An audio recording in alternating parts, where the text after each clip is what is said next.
less I say, the more my work gets done. 'Cause I live and breathe this Philadelphia freedom. From the day that I was born, I waved the flag. Philadelphia freedom took me knee-high to a man. Yeah, give me a piece of mind my daddy never had. For Philadelphia freedom, shine on me. I love you, shine a light through the eyes of the ones left behind. Shine the light, shine the light, shine the light, won't you shine the light? Philadelphia freedom, I love, yes I do.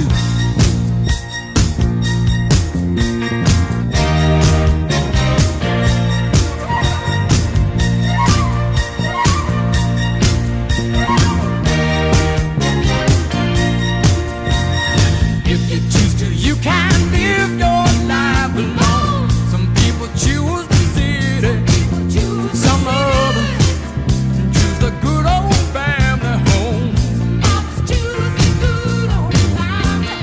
I like living easy without family ties. Till the whip-on-wheel of freedom sat me right between the eyes. 'Cause I live and breathe this Philadelphia freedom. From the day that I was born, I waved the flag. Philadelphia freedom took me knee-high to a man. Give me a piece of mind my daddy never had. For Philadelphia freedom, shine on me.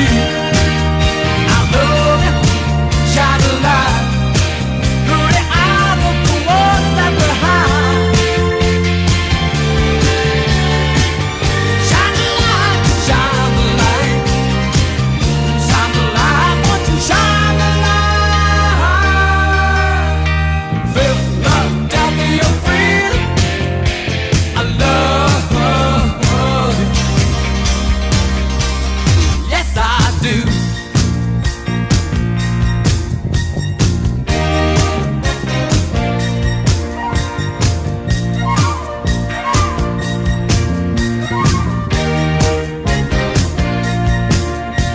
For Philadelphia freedom, shine on me. I love you, shine a light through the eyes of the ones left behind. Shine the light, shine the light, shine the light, won't you shine the light? Philadelphia freedom, I love. You know I love. Yeah. You know I love you. Yes, I do. Philadelphia freedom, I love you. Yes, I do. Philadelphia freedom, know that I love you. Yes, I do.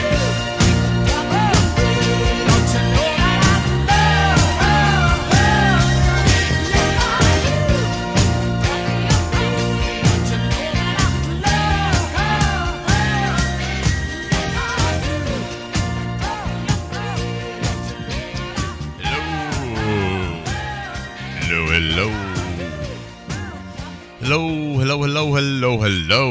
Hello. Hello. A few more times. Hello. It is 3:36 p.m. afternoon, Tuesday, January 13th, 2026. My name is Mark Kulak.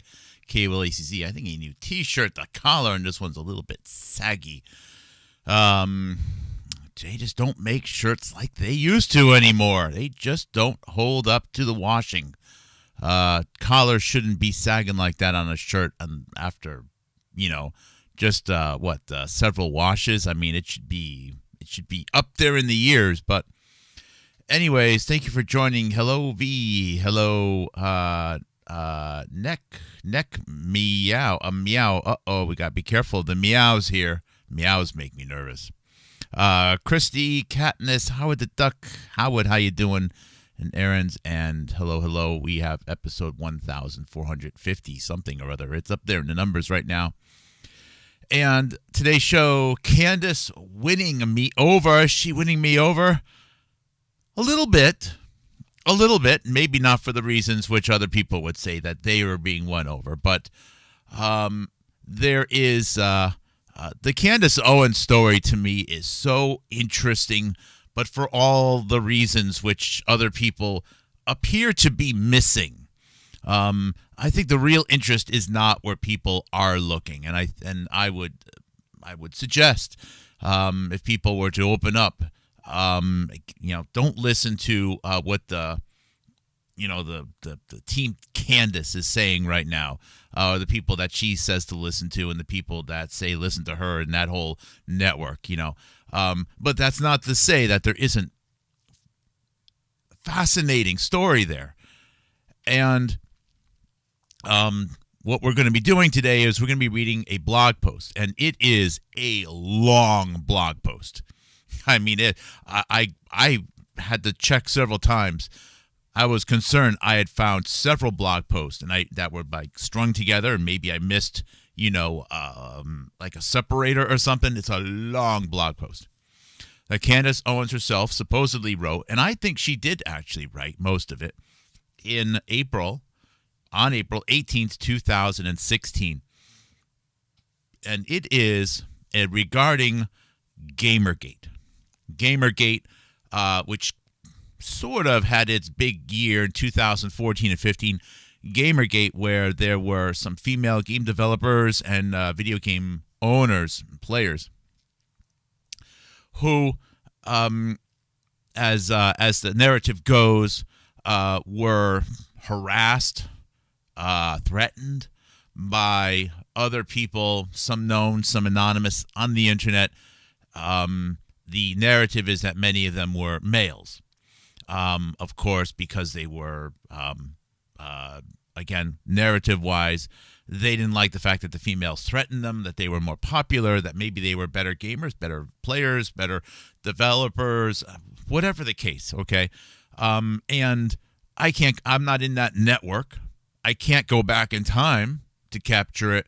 So my analysis of it is there's probably better analysis out there than that. Some people believe wholeheartedly that the official narrative is true, maybe even understated, and how threatened the female developers were. Zoe Quinn is probably the most well-known name. There's even a book out about her. Some people suggest that they hoaxed it to create some Me Too movement. I'm not making any statement about which one I think it was, because I don't know. All right, but I keep a little bit of an open door on this one on all sides. Candace Owens comes into play because, and I've reviewed this on previous shows, and she has mentioned it as well, that in 2016, the social media platform, which was really more of like a blogging site, an opinion site, that was owned by and run by mostly attractive young women. It's not like it's not like an OnlyFans thing. These are professional women. Many of them seem to have been connected with journalism or maybe even modeling to some extent, like Vogue, for example. Okay, or Teen Vogue. So you can kind of get a picture in your mind here. And they were writing blog posts and they were sharing commentary on the day. And Candace Owens joined that effort in 2015. It was called Degree 180. She was one of the co-founders and co-owners. The other person was a woman of a similar age named Zoe Weiner, and I've done the bio on her before. Her family connections matter. But they're both in their mid-late, about age 28 or so at the time. Zoe might have actually been a year or two younger than Candace. Candace looks younger than she is, even to this day. I think most people would agree. So, in 2016, they decided, this is this Degree 180 group with Candace Owens and her business partner, Zoe Weiner, who I believe she had known for several years at that point, create a new little spin-up, startup effort within their Degree 180 blogging social media platform. And they were going to call it Social Autopsy, where they were going to provide a service to help unmask anonymous people online. Candace Owens has stated that her experience of being a victim of a hate crime in high school, or two actually, and feeling harassed, was one of the reasons which made her want to participate in that. They had a fundraising campaign, what's called a Kickstarter, which started, and then a lot of things happened really fast, like in the course of several days, between Candace Owens and this Degree 180/Social Autopsy, and some of the more prominent people, especially as Zoe Quinn, who are, I don't know which companies they're affiliated with, but they are part of this Gamergate story. Over the last several years, Candace Owens has said that she got her introduction, her big, step towards being a conservative, because up until that time, her blog posts show that she was unapologetically anti-conservative or anti-conservative thought and didn't like the Tea Party people at all, was that moment.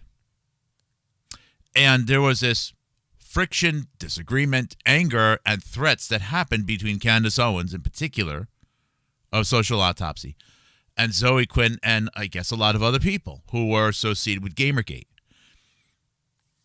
And this is in 2016, and a lot happened. And a lot of this has been erased from mainstream publications. New York Times, Washington Post.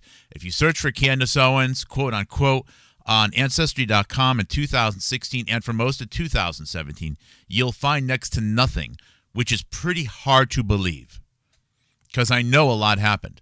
Only one substantive article survived that's easy to find about Candace Owens' Social Autopsy and this timeline of April of 2016. It was published in April 18th of 2016, and that was in New York Magazine, of all places, because it was New York Magazine that Harvey Weinstein and Jeffrey Epstein together tried to buy out in 2003, before eventually starting Radar, which really became Jeffrey Epstein's magazine. Of course, they didn't actually own it, but much of the fashion industry, including, I believe, people such as Anna Wintour, had a role with New York Magazine. I believe you can verify that with searches. I'm not saying that they were the editors, but they and this Condé Nast Publishing were involved. Now, Candace Owens' time with this Social Autopsy 180 and Social Autopsy and Degree 180 more or less ended after this. It's sort of faded out, and although she wasn't officially let go, the thing just kind of disappeared. It's very, very mysterious, and I've made several shows on this before, but I've been unable to get anything really concrete. My guess, my hypothesis up until now, and I think it was actually along the right directions, was this. And I reflect it in today's title, Candace Winning Me Over, and you'll see what I mean by that.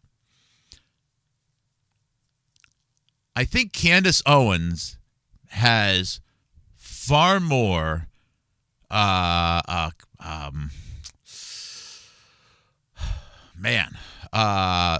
would you say? Say drive may not be the right word, but I'll tell you what, she is a person that will fight a lot, and she doesn't let go easily. She, I believe, did not fully understand the landscape of what was going on there. Candace Owens was not in this landscape of fake alternative right media as of April of 2016. Candace Owens was not working with Milo Yiannopoulos up until that time. Candace Owens did not know a Chuck Johnson or Charles Johnson up until that time. Candace Owens was not a fake conservative up until that time. Candace Owens was just someone who is a bulldog.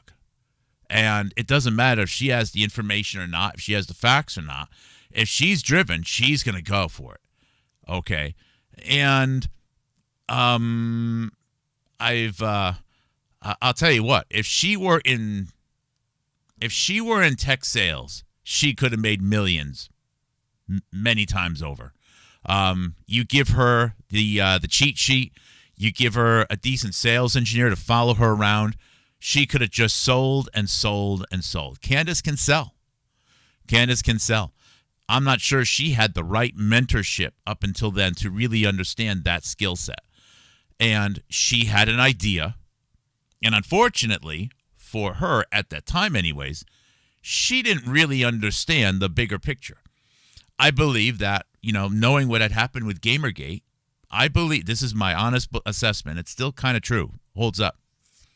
They thought that this anti-doxing software or capability would have fit like a glove with what was already happening with Gamergate. And I don't think they really ran it by everyone. I think it was a small effort. Now, in 2016, also sadly, it was in July, I think, Zoe Weiner, the co-founder of this Social 180, her dad passed. Mark Weiner, very politically important person. Insiders. And I think Zoe Weiner was a couple of steps removed from what was going on at the company at the time with her father's health and so on.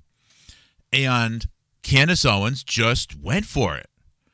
So without really understanding Gamergate as a whole, without really understanding that there's multiple forces at play, there's a bigger picture here, without being as part of the fake right at all. Remember, she is a true liberal at the time. She's worked for Vogue.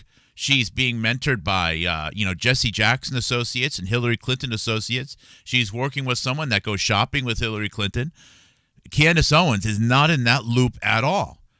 She just has the ambition to just email people and just do stuff. Okay? No one expected it. And much of the Gamergate story basically was messed up by Candace Owens having a week or two being, and I don't know what other word to use. So please, this is not, I don't mean this in a misogynistic way, but she was totally untethered. And in the course of a week or two of just emailing people and going berserk, maybe even faking a little bit of evidence, she basically just ran to the building and was just tossing tables without even really knowing what was on them. Now, what had happened is that Zoe Quinn, the main names of Gamergate going back to 2014, I think it was that it was understood that Zoe Quinn and some of that crowd was very, let's just say, not a crowd of people that would have liked general Tea Party, red, white, and blue conservatives. So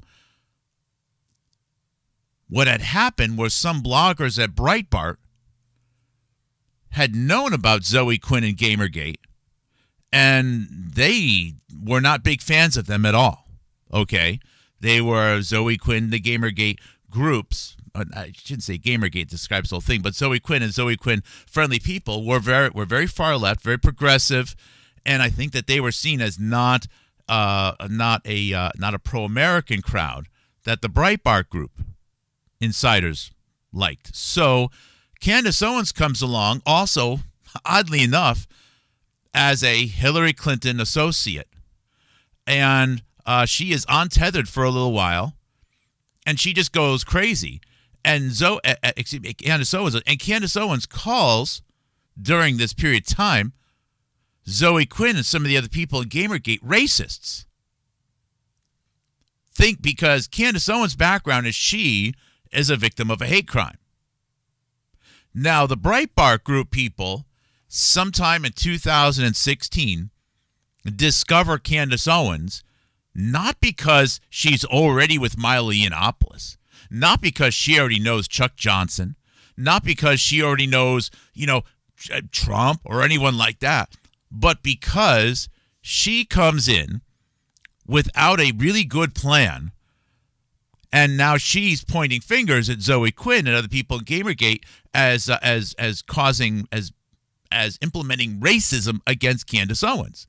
So Breitbart, some of the bloggers at Breitbart discover Candace Owens at this time while she's being disruptive. And they're already so disappointed and frustrated with Zoe Quinn that Candace Owens is like, this is an interesting woman. Now, Candace Owens kind of ruined the whole startup that she was with. They lost their startup money, and I think they were starting to fold at that time. And I think that they kind of pissed people off, probably Hillary Clinton even, by just not playing along. And there's this window of time where Candace Owens, after that, sometime I think from May, June, July, August, September, Candace Owens' life in this whole world is almost over because she just burnt some of the best bridges that she's had.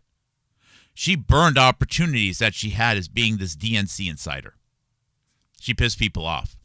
She did too much, and that's one of the reasons why, by the way, Candace Owens right now is behind a camera, locked in a well-lit studio somewhere. They're like, no. You're not going to go out there, and we're not just going to give you an email account and a Twitter. We're managing all of your stuff because you need to be locked down. You can get yourself into trouble. So Candace Owens right now is kind of locked down, but during that window of time, she wasn't. And you could see Candace Owens did a TED Talk in, I think it was September or October 2016, which was the most unremarkable TED Talk anyone has ever given. She said something about nothing. You should watch it. It's like it doesn't add up to anything. She's not left. She's not right. She's not liberal. She's not conservative. She's not pro-American, anti-American, pro-doxing, anti-doxing. It's just, feelings or something. And it's just because she realizes that she just kind of burnt a lot of her bridges. But she also knows that maybe some of the people in Breitbart, who she probably despises, okay, or at least thinks she should despise, haven't necessarily crushed her either. So you can see she's trying to play a middle of the road. She doesn't know what to do. And her being picked up happens during this time. Probably at that event, maybe just before or just afterwards. And that's why she is then reintroduced onto the stage in around April, May of 2017, after Donald Trump wins, as Paul Joseph Watson of the UK says, a strong conservative black female, which is what everyone on the liberal side despises, which is, again, just putting people into categories and boxes, which is exactly what I thought we were trying not to do anymore in the United States. I mean, yeah, there's differences, visually you have to describe people, but I thought we were trying to get away from that type of stuff. But anyways, most of the Candace Owens story during 2016 has been erased. You won't find it on New York Times, Washington Post, Ancestry.com, newspapers.com, Boston Globe. Get online, you're not going to find it. But I found a gold mine yesterday. and it was in Breitbart. Breitbart still has their Gamergate stuff on with Zoe Quinn and Social Autopsy from 2016. Breitbart still online. Now, you may not like Breitbart. Okay, I don't agree with everything Breitbart says. I don't agree with anything anyone says, but it feels as though at least they sincerely believed what they were saying back then. So all of their stuff from 2016 is online. And within it, they talk about how crazy it is that Zoe Quinn and these people who are said to be the main victims of Gamergate, looked so awful when this Social Autopsy came out, run by this young black girl from Connecticut named Candace Owens. And it included links to Candace Owens' blog posts, which you won't find, which are been, first off, they're no longer, they don't exist anymore because they were deleted. But they're not online anymore. You can't find them on Google. So they had a link, which I then went to the Wayback Machine, and I was able to restore them. So what we're going to do today is we're going to read Candace Owens' own blog post from April 18th of 2016. And you'll see how this pro-Hillary, Hillary Clinton, pro-Jesse Jackson, Democrat, liberal, victim of hate crime, is viewing what she's doing as a good thing for her cause because of the racism and the fakery that's coming from people like Zoe Quinn and other people that pretended to be victims. So also as part of this, Candace Owens, during this period of time, okay, I'm not saying it's true anymore, but during this period of time, because of her accident, becomes acutely aware that it's all a stage. And I think that's one of the things that I'm respecting a little bit about Candace. First, I like people that are just willing to have balls and go out there and do it. You know what? She's got no fear. She doesn't really have fear. She just does it. Now, that's something, maybe that's narcissism. But, I like that in people. To some, sometimes when I'm the victim of it, I don't like it. But I can see that. And also, there's something about the fact that she grew up without money in Southern Connecticut. And I grew up without money in Southern Connecticut. So, there's a odd kinship right there. Of course, she did say Bridgeport, Connecticut's a shithole. I'm from Bridgeport, Connecticut. Yes, I grew up in the city that has one of the largest loss of populations in the United States of America, and for several years had the highest homicide rate in the United States of America. So Stamford wasn't nearly as bad as Bridgeport. So I feel a weird little tiny bit of kinship, even though she's 18 years younger than me or something crazy like that. But anyways, I'm not saying I'm a big Candace fan right now, but I'll give credit when credit's due. And so that's my little setup. Let me just restore my voice just a little bit here. What the heck would I even want to play here? What do we do? See, that might be a little bit too tacky. Is that too tacky? Oh, you know what? What the hell? All right. Mark Kulak, Tuesday, June 13th, 2026. Help me, I think I'm falling in love again. When I get that crazy feeling, I know I'm in trouble again. I'm in trouble, 'cause you're a rambler and a gambler and a sweet-talking ladies' man. And you love your loving. I like you love your freedom.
Hello.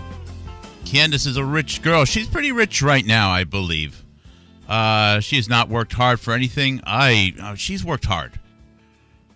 I believe she has worked hard. I believe she's made some bad decisions, and she worked hard based upon what she saw around her. I did not say I like every decision that she makes. I respect everything that she is. Excuse me for that, snorting a little bit. And I intentionally made the show title a little bit intriguing on purpose. Of course, you have to do that a little bit.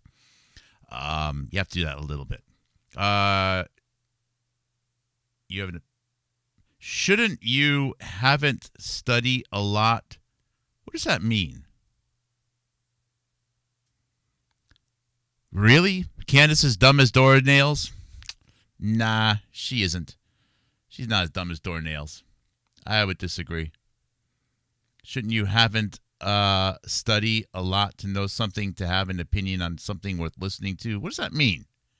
You know, as scary is Promethean Action, a Trump-loving 3D. I don't know who that is. Promethean Action. That's an interesting name. Maybe she's tarded. I don't think she's tarded.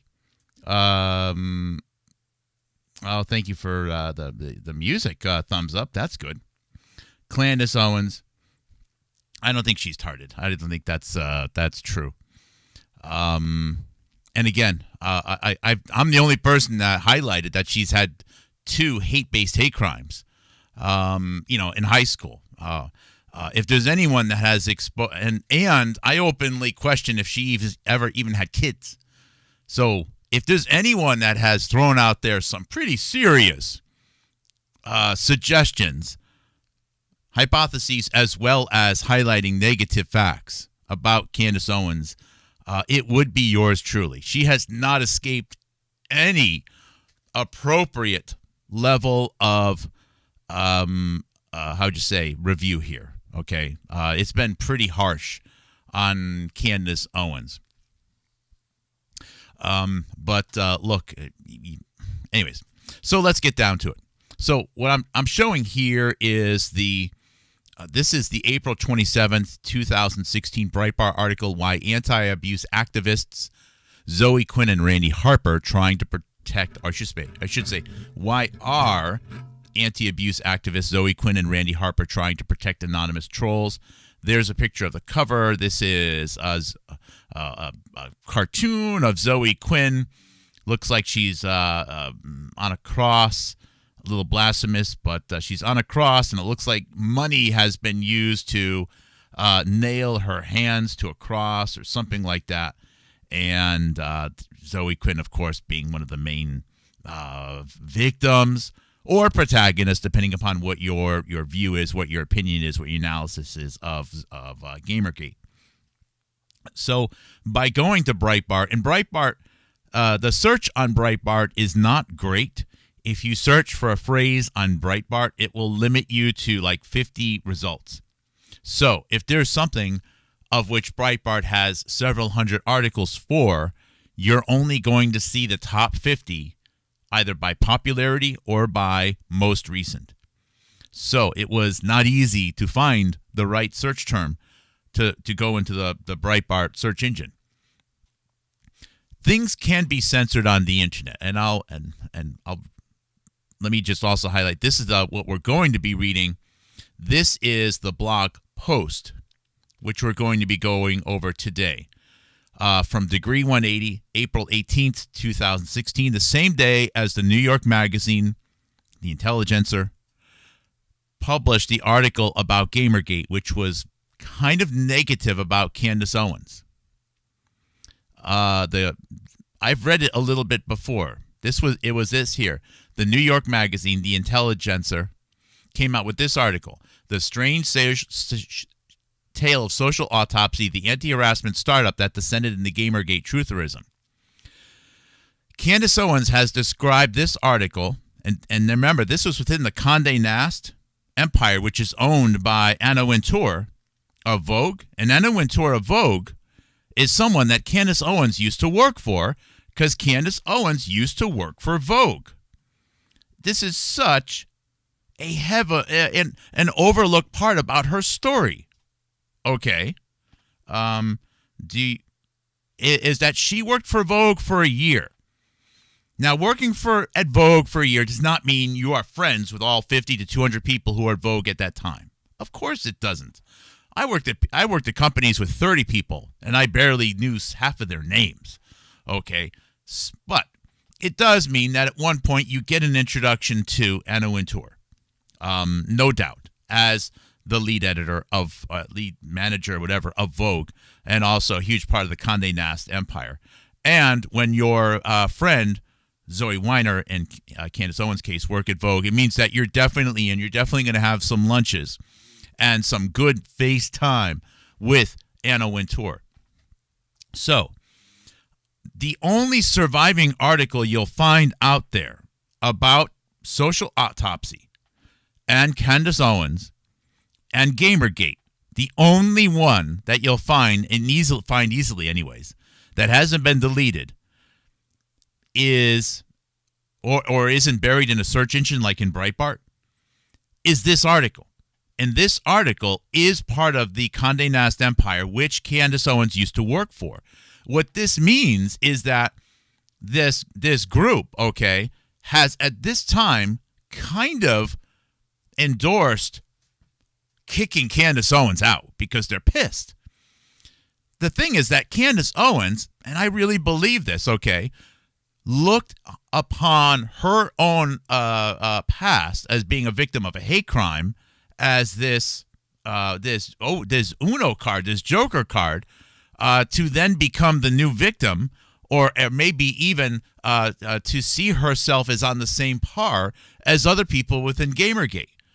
But Candace Owens, and in fact almost everyone around her, did not have the requisite knowledge of Gamergate to really understand what was going on with Gamergate.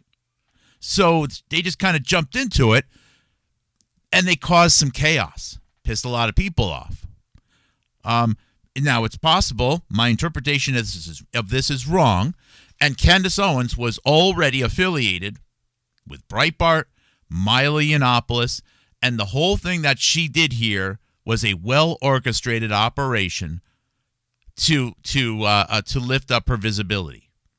Very possible. The reason why I doubt that, though, is because it's all been deleted. Okay? The part about Candace Owens' story that she wants people to know is the one that will stay online. The fact that it's deleted means that there's something wrong, inherently wrong, or it causes something to be visible that they didn't want to be visible otherwise.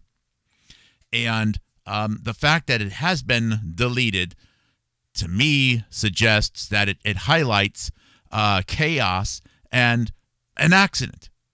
Accidents happen, even with the script, even with everyone on a stage. Sometimes accidents happen. Sometimes they're acting on a stage, okay, and someone drops the script into the crowd. Fan catches it, blows away, and someone in the crowd goes, "Oh my goodness, they're reading a script," or someone, they have a costume failure. Something happens where mistakes are made and things go off the rails. It does happen. But because these are experts in improv that are on the stage, that's important, such as that group that was out in Los Angeles, the Groundlings. They are experts in improv. You improvise. When things go off the rails, you figure out, okay, how to get it back on the rails. And Candace Owens' mistake is an important thing to understand because it describes how she was discovered. And I think you can see a bigger part of the network by having some appreciation for it. And everyone misses out on this incredible opportunity to see the stage and see the inner workings of the play by just glossing over it. Like, well, yeah, Gamergate. And then they just go straight to Kanye West promoted her. Like, that's it. That's it. They don't want to talk about anything else. So, there was this article here. Now, the blog post came out on the same day. So the article that from New York Magazine and the Intelligencer, you're going to call it part of New York Magazine, comes out in the same day that Candace Owens is doing this blog post. An article came out. I want to highlight. An article came out in New York Magazine within 24 hours of blog posts being made. Which means either the blog posts themselves were orchestrated, possible, or more likely, they are all doing all-nighters because Candace Owens just threw a rock at the hornet's nest. And she thinks she's going to get a reward for being a good person by throwing a rock at the hornet's nest. Meanwhile, there's bees now all over the place, and there's chaos, and they're trying to wrestle things back under control. And at the same time, a week or two later, Breitbart picks up on it. Okay, and then Breitbart starts doing articles, and they find it fascinating that Candace Owens is causing all this chaos. They have no idea who she is. She's not in the Milo loop yet. How Candace Owens gets discovered is really, really important. So let's read Candace Owens' long blog post. It is a long blog. I may not be able to finish it. The only way I was able to find it was to go to the web archive. The only reason I got the URL, degree180.com/8686-2. The only way I got that URL is from Breitbart. So I didn't know the URL existed without Breitbart. The URL no longer works, so I had to go in the Wayback Machine to get the blog post. And you have to go through all the backups of that blog post because many of them, the pictures don't work anymore. Almost as if they were trying to then take the blog post off as fast as they uploaded it because there's chaos going on right now. Candace Owens pissed off a lot of people. She, you know what it is? The word I should have used before is initiative. She just takes initiative. An initiative is one of those things. If you hire someone and that person says, I have a lot of initiative, that's not always a good thing. If you're a boss, you need to know what people are doing and when they're doing it. If someone just says, hey, I have a lot of initiative, and then you come into the office one morning and they rearranged all the papers on the top of your desk because they wanted to help you organize your stuff without even asking you if you know how things are messed up. They have initiative. Initiative means you have a client list and that person will just start calling people out of order and screwing up potential deals. Initiative can be very dangerous. All right. So I think Candace Owens has a lot of initiative, and maybe it's smart. Maybe sometimes it's bad. In this case, I think it was bad. And I suspect a lot of the people around her don't have that same initiative, meaning they'll wait for orders. They'll wait for guidance. They'll wait for clearance. Initiative can be very dangerous. And I know this from being in the corporate environment. So let's read what Candace Owens wrote on April 18th, 2016. And this is her voice, and I'm sorry you have to hear it through me. I imagine it may have gone something like this. Zoe Quinn sat down at her computer. She was scrolling through hashtags and retweets pertaining to one issue upon which her notoriety and personal brand hinged to: cyberbullying. Maybe she was twirling her hair. Maybe she was drinking a coffee. Maybe she was sitting atop her bed in sweatpants. The relevant point here, of course, if that she was logged onto the internet. Perhaps she saw it right there on Twitter, where the hashtag cyberbullying affixed to it. Perhaps one of her 73.2 thousand followers messaged it to her, or perhaps it landed right on her feed, having been circulated by the very anti-bullying organization that she followed. The relevant point here, of course, is that she saw it. This sounds so Candace. That is Candace language. You can smell and taste the narcissism.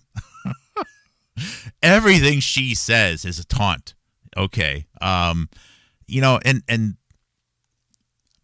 please, I know this could be so insensitive, but when you hear that she got threatened twice in high school, and first off, everybody gets threatened for something in high school, but when someone constantly suggests that you are something when you're not, every time they say something, the odds of someone maybe wanting to kick your knees out once in a while go up. And it doesn't matter if you're white or black or rich or poor. When you taunt people, you're gonna get dinged. Enough people, anyways. All right. A 2.5-minute video of which she perceived to be an unintelligible group of young women talking excitedly about how they were going to break the internet. Literally, a video, followed by a brief BuzzFeed-like description, laced with much too obvious jokes and small jobs regarding women working in the field of technology. The video had come from Kickstarter.com, a crowdfunding platform which, by nomenclature, suggests an early stage for any company.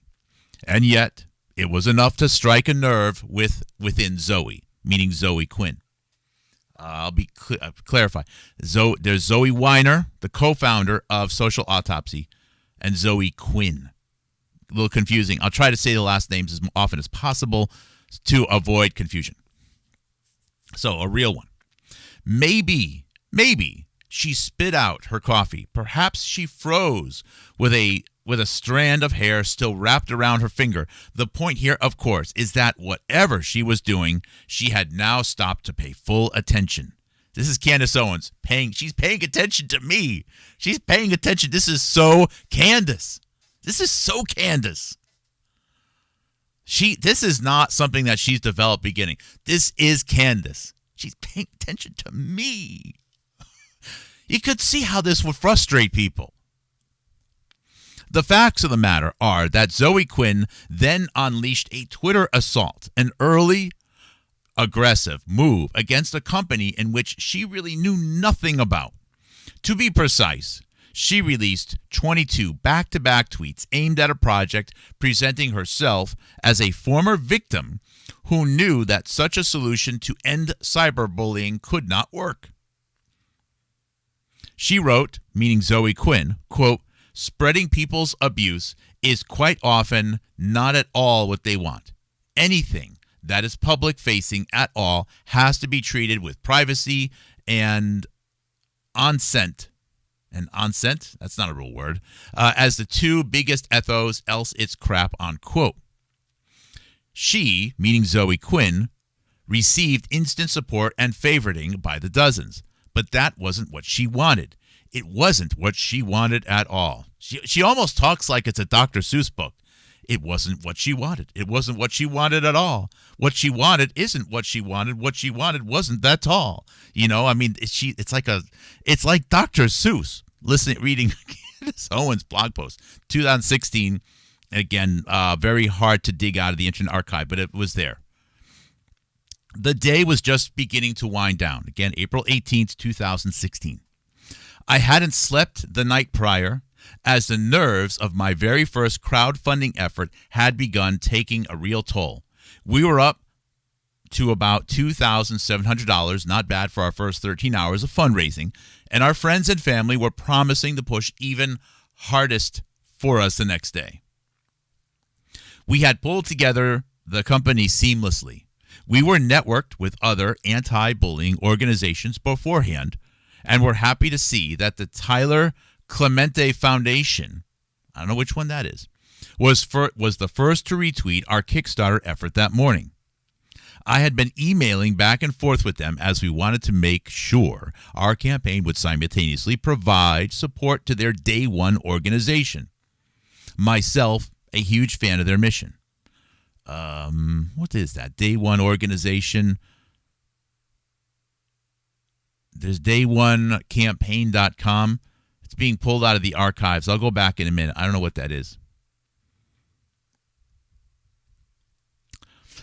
I was wearing the lack of sleep on my face and had been hitting the refresh button on our campaign page every few minutes to watch the dollar amount rise. Had we done enough? Could we do more? Ever the perfectionist,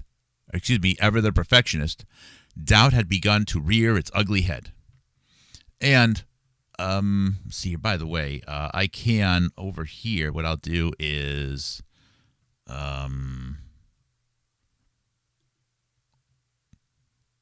we can go to my page over here, and if you go to the Owens, Owens, Candace Amber Owens, and it's a long page. I've got a lot of stuff here. You can see the thumbnail picture for the Kickstarter video right here, and in fact, if you want to listen to it, I'll include it right now. This is the 2.5 minute video that Candace just mentioned. Okay, just in case you had forgotten, let's play it again. I'll play it off my my Rumble. Hopefully, I don't have to log in. It's gonna play an ad. But if you're paying more than $30 per month Sorry. for car insurance, you're getting ripped off, guys. 97% of dog owners are Almost. Premium food helps them thrive, right? Nope. What I'm about gonna daily scoot wellness? out of the way just a little bit here. The human race has never been more connected. It takes a nanosecond, a mere push of a button to share our ideas, opinions, and emotions across the world instantly. But for every cat meme your best friend tweets at you, or for every I miss you comment your grandma leaves on your Facebook wall, there are literally thousands of instances of hate speech being circulated online. Because when communication happens through a screen, and when moments are experienced through a lens, a terrifying extraction takes place. The age of technology and social media has slowly disintegrated individual accountability, the consequences of which are devastating. Rebecca Sedgwick, the sixth grader, committed suicide last week. Authorities say she suffered nearly a year of cyberbullying. Two girls charged with using Facebook to taunt and bully their 12-year-old schoolmate until she killed herself. They say weeks of constant bullying cost him his life. We are fostering a society of online bullying, social tormenting, and irresponsible sharing. With the ability to privatize social profiles and use pseudonyms in place of real names, it has been a free-for-all. That is, until now. Hey guys, my name is Candace Owens and I am the founder of socialautopsy.com, the first ever search database that aggregates people's social behavior and creates real profiles for them. My team and I came together because we all grew up during this generation of the huge technology boom, and we understand the harm that social media like Facebook and Instagram and Twitter has allowed for, which is essentially a dehumanization. How can we bring it back to the if you don't have anything nice to say, don't say it at all, or the old school say it to my face mentality online? Our answer was simple, through accountability. So what we do is we attach their words to their places of employment, and anybody in the entire world can search for them. What we are doing is figuratively lifting the masks up, so nobody can hide behind, Twitter handles or privatized profiles. It's all real and it's all researchable. You can still say whatever you want to say on social media, but you have to be willing to stand by your words. We are asking for your donations There's so a you guys picture can of help us expand this database. The girls What they we were want to joking do is about. clean up the internet so that we can make it a safer place for the individuals that are coming up in generations beneath us.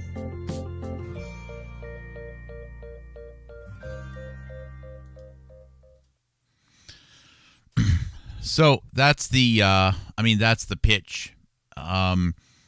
A valid question is, why would a 28-year-old woman who's previously not with a tech company, and although she did some blogging, I guess, with this Degree 180, suddenly have such an interest in making a new product line like this? She wouldn't have the skill set at the time. She just would not have had the skill set. So the idea came from somewhere.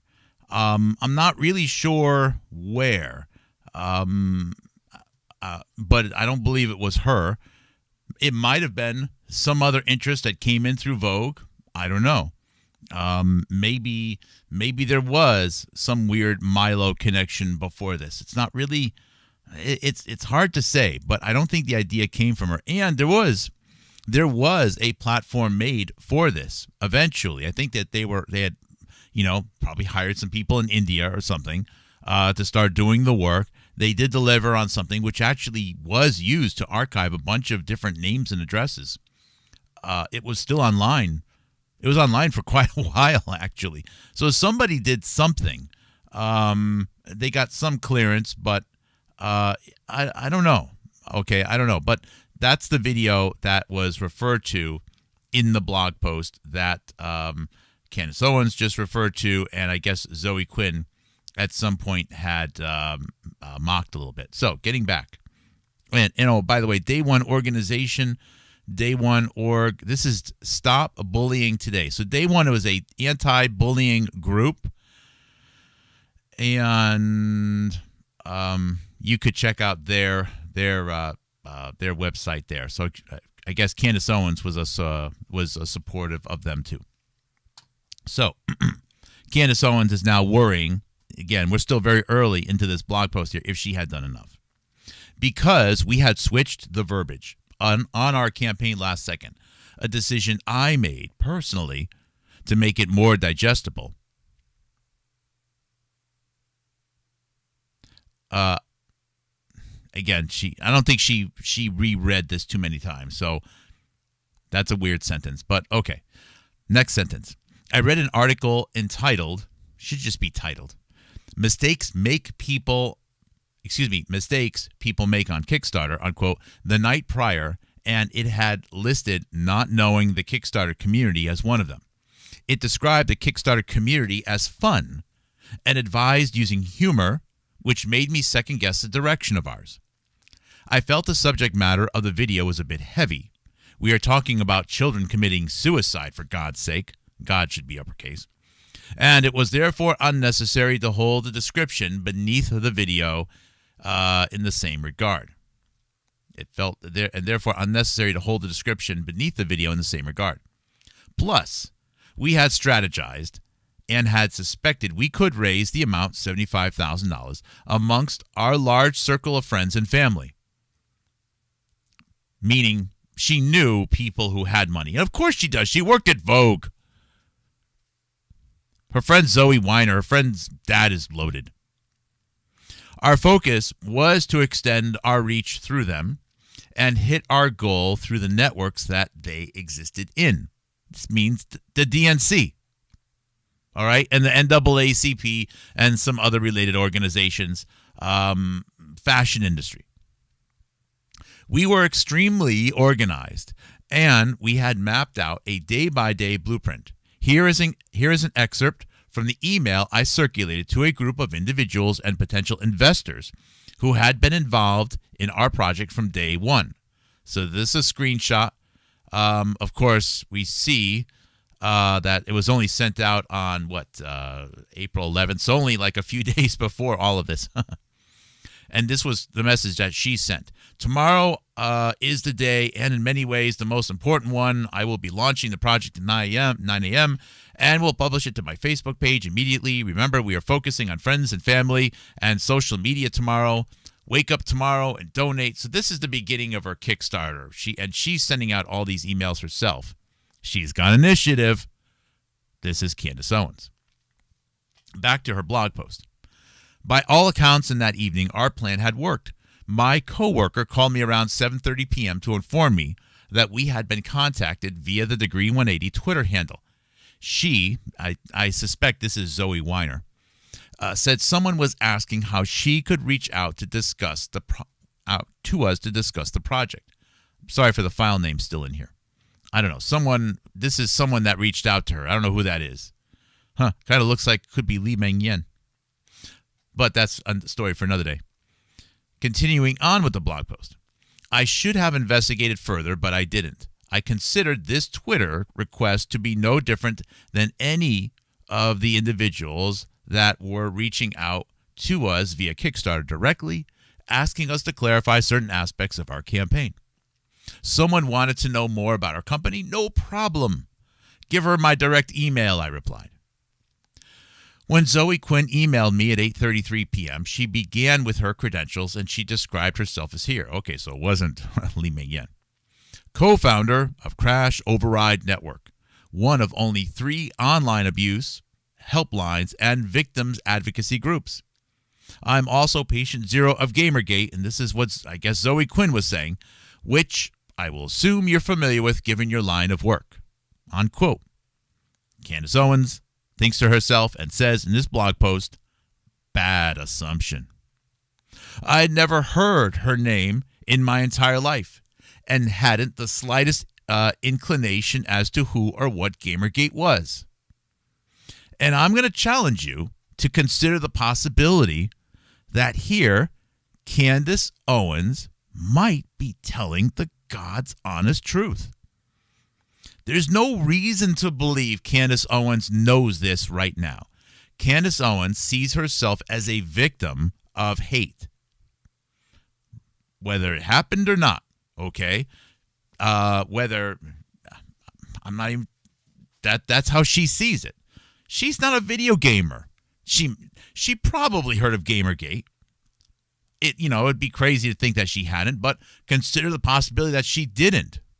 That's a very real possibility. Somebody might have suggested that the social autopsy group start up. Maybe, and this is another possibility. Okay, I didn't even say this one earlier. I don't know why I didn't even think about it. Maybe Candace Owens came up with the idea of anti-doxing without really thinking about Gamergate at all. And in fact, letting some credibility to that is, if you look at her video that they made, the one that I just showed you, there is nothing in there at all that suggests anything that would appeal to anybody who plays video games. Nothing. In fact, I'm just coming to this epiphany right now. Nothing about that pitch pertains to video games at all. She's not a gamer. She worked at Vogue. She knows she's with Zoe Weiner in this startup. She's complaining about conservatives. She worked at a private equity company. I suspect it was through associates of Jesse Jackson, but it also could be the Clinton Foundation. Okay. She's not a gamer. She doesn't know. Zoe Quinn probably is being, how would you say, preoccupied at this time. We know that her dad dies in July. So there's this window of time where I don't think that she knows Milo. In fact, that is probably exactly why this happens. Because people around the DNC don't think about this crap. She's got her own ideas. In fact, the main thing that she highlighted in her video was some white dude who was probably, according to the social autopsy thing, saying racist things online. So whether this was only Candace Owens' idea, I think that's a bit of a stretch to believe that. But I could see how this could be appealing to her. Maybe there was a hallway conversation somewhere. I don't know. I'm sure nasty things were tweeted about Vogue magazine, so she's probably aware of how people post things online. And so I could see that. In fact, through the Degree 180, she's making blog posts. I'm sure people type in things, maybe some things that pissed her off. So it's totally possible that this highlighted sentence in this deleted and hard to find in the archives blog post from April 18th, 2016 is true. And now that I'm just thinking about it, and this is why I have to read things online.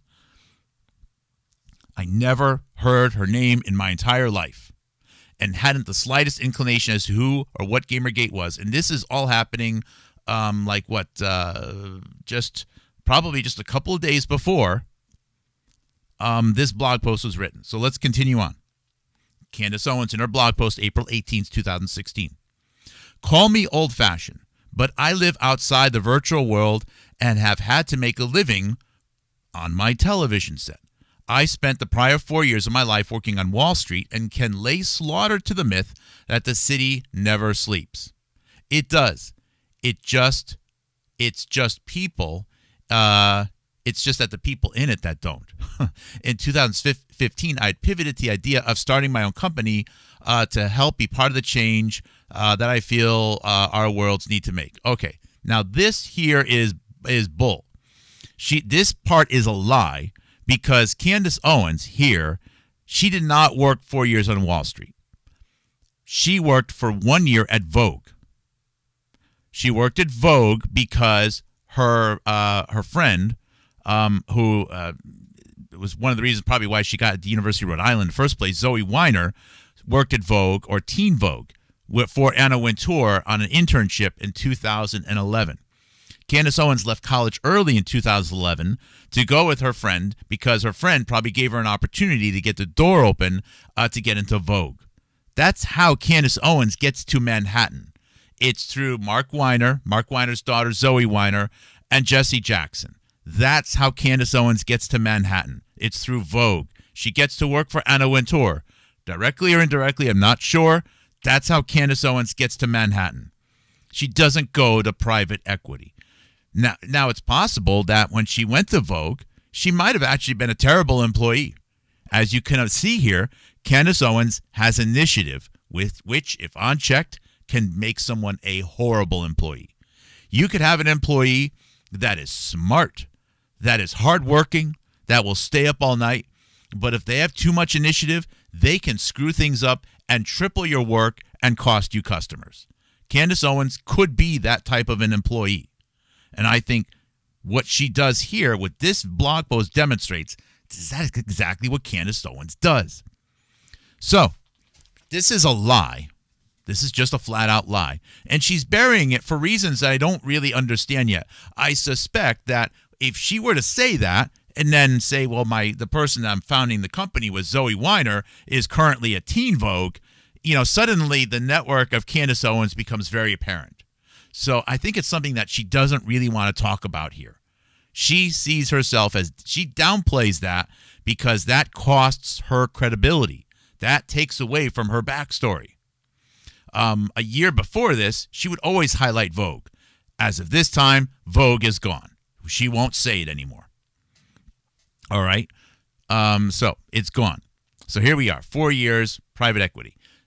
Starting her own company to make change. This to me sounds like something that probably came out of some private equity think tank connected to Jesse Jackson or Hillary Clinton. This suggests that she's working exactly where I think she was working. And why not? In her own words, she was associated with Jesse Jackson going all the way back to 2007 and 2008 in relation to her association and connection and workings with the NAACP and her hate crime allegations in high school. Of course. Continuing on, this hard to find Candace Owens, April 18th, 2016 blog post. I am a conscious capitalist. That was a term pegged by John Mackey, my idol, the founder of Whole Foods. See, I haven't read this yet. Oh, I love this. Oh, my goodness. Who is John Mackey?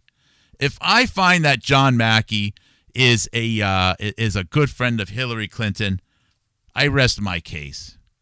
John. Oh, my. No wonder why this was deleted. John Mackey. Born 1953, Whole Foods, Chief Executive Officer. He is currently CEO of Love.Life. Oh, interesting. Interesting. He's a vocal member of the Libertarian Party. Interesting. I didn't know that. Wow. Interesting. Okay. See, that's an interesting twist. That's an interesting twist. Now I know that he sold the politically, I wonder where he is right now. Animal welfare, letters to employees. resignation, retirement, political views, libertarianism, Reason magazine. Interesting. I wonder how she got to know him. See, I'm willing to make changes as I'm reading some of this stuff here. In an NPR interview in 2013, Mackey compared the Obama administration's health care to fascism instead of socialism. I'm not sure I agree with that, but again, I'm no expert on that. He does not consider himself to be a skeptic of, okay, blah, blah, blah, blah. All right. Anyways, that's a very, very interesting statement right there.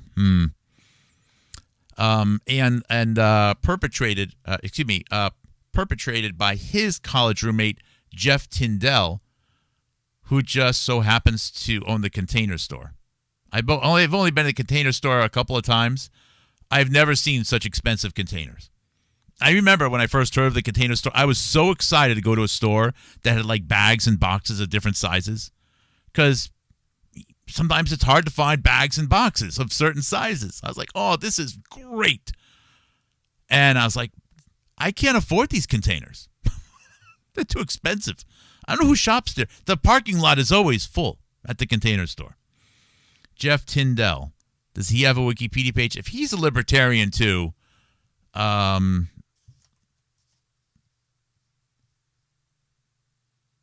he doesn't have one.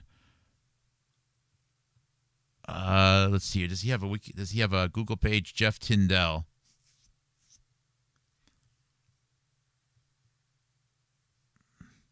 Not a lot written about him. That's curious, though. All right, I want to continue on. I don't want to get too down into this detail. So as Candace Owens says, she's a conscious capitalist. This was a term pegged by John Mackey, my idol, the founder of Whole Foods, and perpetuated by his college roommate, Jeff Tyndall, who just so happens to own the Container Store. Simply put, it is the reimagination of capitalism as, quote, a new system of doing business grounded in a more evolved ethical consciousness, unquote. It is an understanding that making money and doing good needn't exist as exclusives of one another. It is something I was ripe to partake in, most especially after having witnessed firsthand the inner workings of finance, although to it I owe the person that I am today. Ooh. Oh, now I really want to know where she worked. Oh, that means Hillary Clinton or Jesse Jackson. Ooh. Oh, we're going to find out someday, guys. We're going to find out. No one else is going to find out. I mean, they'll find out from us. Continuing on. My idea was big and little at the same time. Sounds like Donald Trump. I wanted to put an end to the era of internet thugging. It is something I've genuinely never understood. How people so recklessly utilize the web to invoke terror upon others. I had examined the correlation between the rising rate of suicides in teenagers over the years and knew that even it was never going to be explicitly stated. She should say even though. The age of social media had contributed significantly to its dark rise. She's got a point there. Continuing on. I had experienced it myself when I was in high school 10 years earlier. There she goes. All we had was Facebook, but the writing was on the wall even then. I was involved in an incident that was labeled a hate crime and exposed as a victim to just how awful the cyber world could be for both victims and the accused. Candace Owens' social autopsy is because she's a victim of a hate crime. Now, she only refers to one. Again, there was two. One happened when she was a sophomore or junior, and the accusation was against 3 girls. And that's the one that seems to have been, I think, maybe more. She says that she was physically kicked, which could mean that her knees were scuffed. I don't know. Or it could have been like really bad. But then there's the one that she talks about all the time, which involves 4 boys. One of them was the son of the mayor of Stamford at the time, who became governor of Connecticut, John Malloy. So when Zoe Quinn introduced herself to me that night, I was somewhat embarrassed that I had missed a scandal, which she so pompously assumed I must know given my campaign. I did what any person does in such a pressed circumstance. I raced to Wikipedia, pulled up the story, and did my best to play catch-up. I didn't think I had to dig deeper than the first couple of sentences, really. I gathered she was a victim of severe cyberbullying due to a crappy boyfriend and national press, and I immediately looked upon her sympathetically. She continued, this is Candace Owens, now relaying what Zoe Quinn said to her initially in this blog post. So these are Zoe Quinn's words, selected, of course, by Candace Owens. I came across your Kickstarter today, and I would very much like to speak to you about it. Or rather, I would like to talk you out of it, based upon what I know from over a year and a half of being a leading voice in the discussion around solving online abuse. I'm assuming you're coming from a place of good faith with trying to fix the issue of online abuse, and I'd like to ask you to assume I am as well, given my expertise on the subject, unquote. Going back to what Candace Owens is saying, I thought this portion was weird because of all the anti-bullying communities that we had networked with and reached out to, none had approached us with such attitude. Questions initially? Sure. But stating an intention to talk us out of the company, that takes a certain amount of ego. Nonetheless, I agreed to speak with her, meaning Zoe Quinn, over the phone. I was anticipating a very short discussion between 2 people that were in the same camp. I expected to address her concerns and answer them in ways that would lessen her anxiety. I also thought I would expand Social Autopsy's network of anti-bullying supporters.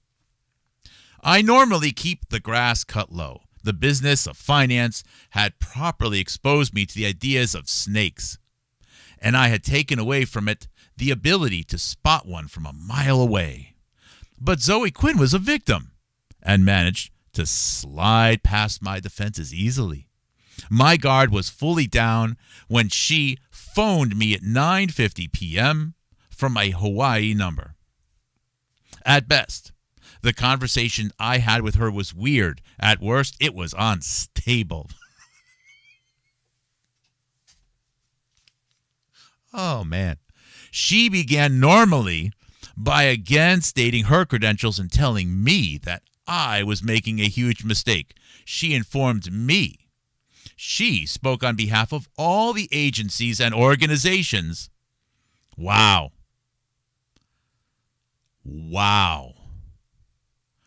That she worked with and told me that they contacted her because they were concerned. Wow. You see this?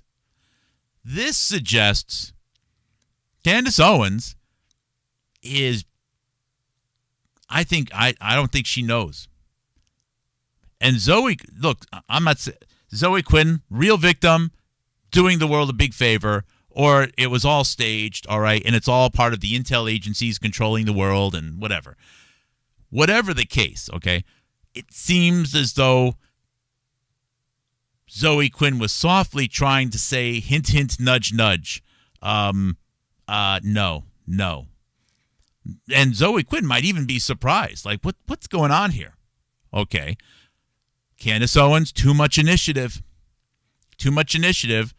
Untethered. No one's checking out. No one's following up. She's just doing this. You know, there was a time when I first got on Twitter. Again, my whole journey here is always anchored in starting with, well, 2 key things. Primary one was why are the total number of fatal drug overdoses not being recognized? It's going up and up and up.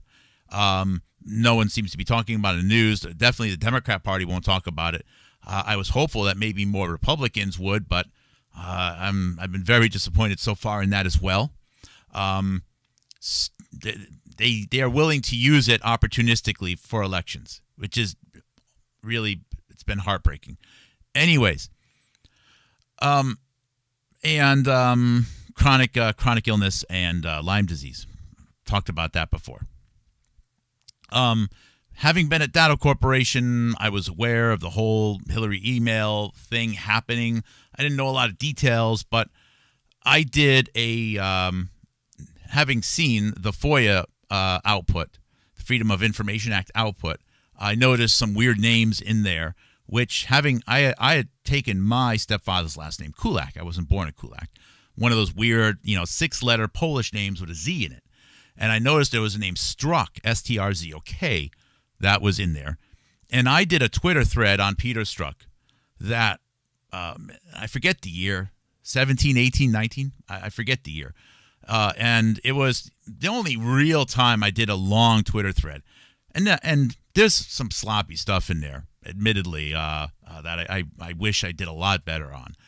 But no one did anything like that before. And I don't work for anyone. I was independent.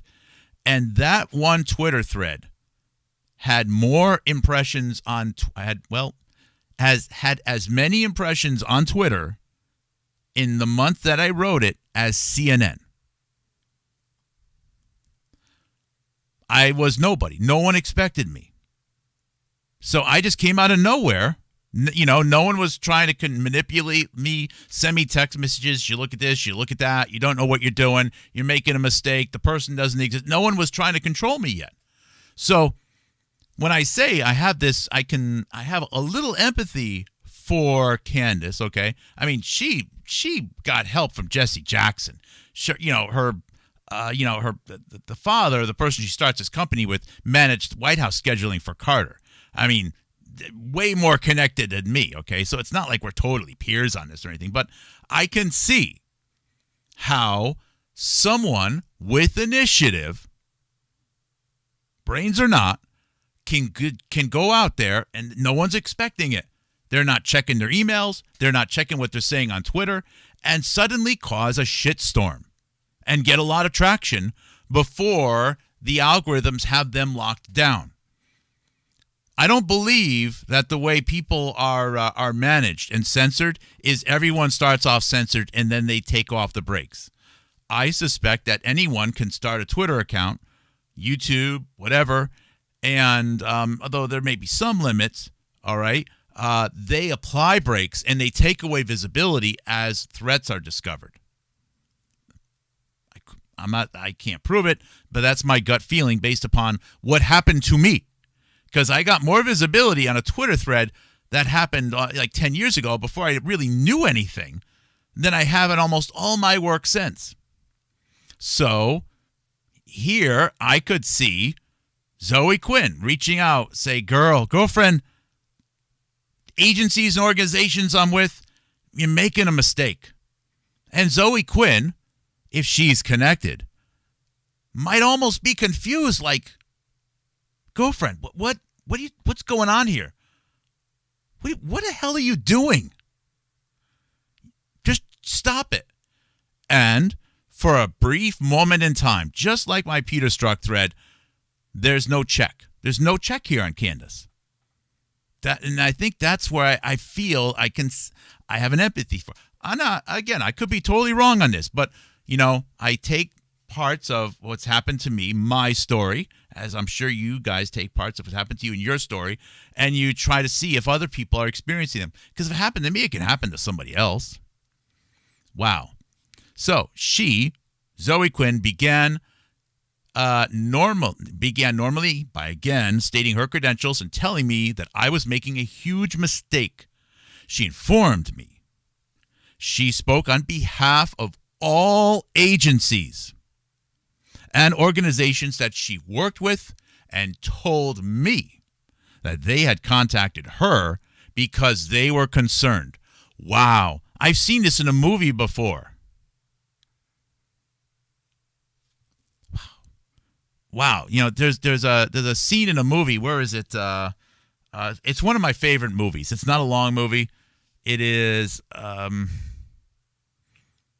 It's with Brad Pitt. Not the accountant.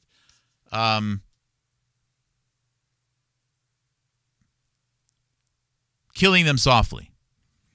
And in the Killing Them Softly thing, there's a young guy who has been in trouble with the law a little bit, in and out of jail. He's out of jail right now, and he participated in a robbery with another person. And while participating in the robbery, they hold up a poker game somewhere, a card game somewhere, illegal card game that the mafia is overlooking and protecting. So basically, they stole from the mafia. So Brad Pitt is a muscle man and an enforcer. He finds this young criminal in a bar somewhere, and he says, you got to give the name of you got to tell me where your associate was. And he says, your friends are worried about you. Your friends are worried about you. Your friends want you to make the right decision. I like to make people happy. Your friends are worried about you. And if you don't help out your friends, I can't help you out either. That's a little bit like that. That when someone walks up to you that you don't know before, and this actually did happen to me once. I was at Best Buy once. I was shopping. I think I was shopping for cameras. And someone came up to me and he asked me about security cameras in a very weird way. Like, it was odd. So, okay, let's get back to the reading here. I'll read that paragraph one more time. That is a fascinating paragraph. No way I'm finishing this. She began, again, Zoe Quinn, normally by, again, stating her credentials and telling me that I was making a huge mistake. She informed me. She spoke on behalf of all the agencies and organizations that she worked with and told me that they had contacted her because they were concerned. They were concerned that minors would be doxxed.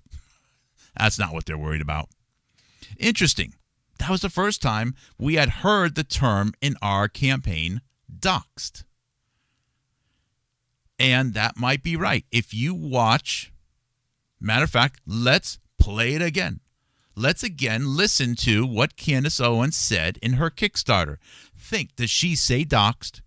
Does she speak to video gamers?